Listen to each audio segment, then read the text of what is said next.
અંદર ફરી એક સરપંચની બેદરકારી કહીએ તો એને ભ્રષ્ટાચાર કહીએ તો કામની બિલકુલ બેદરકારી સામે આવી છે।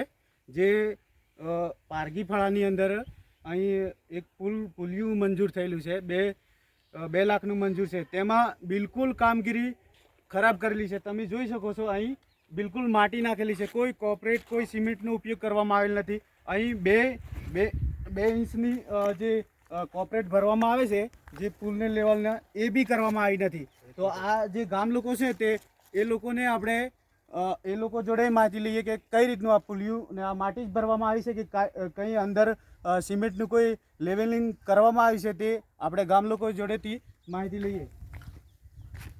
તમારે શું કેવું થાય? આ પુલિયું બનાવવું હોય ઓણામાં કોઈ સિમેન્ટ વિમેન્ટ નાખી ખરી? નહીં નાખી સર। પેલો કામ કોન્ટ્રાક્ટર આવો એ શું કહેવા માંગતો? કોઈ તમે પૂછપરછ કરી એ શું કહેવા માંગતો? કોઈ પૂછ્યું જ નહીં। હા, આ બધું કર હું છે એમ કહેતા, પણ એમ થવા વાળું નહીં। આ નહીં થવા વાળું તો ગ્રાન્ટ કેટલી મંજૂર થઈ તમે અંદાજ કરો? હવે સરપંચની જાણકારી મુજબ 2 લાખની ગ્રાન્ટ છે અહીં।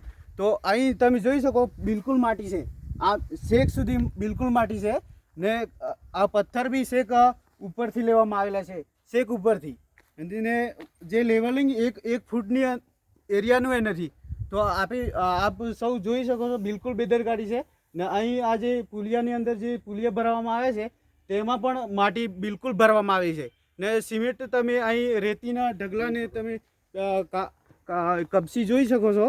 જે બે ટોલી જેવી કપસી છે, 2 ટોલી રેતીનો સામાન છે, લગભગ 50,000નું માલ સામાન છે।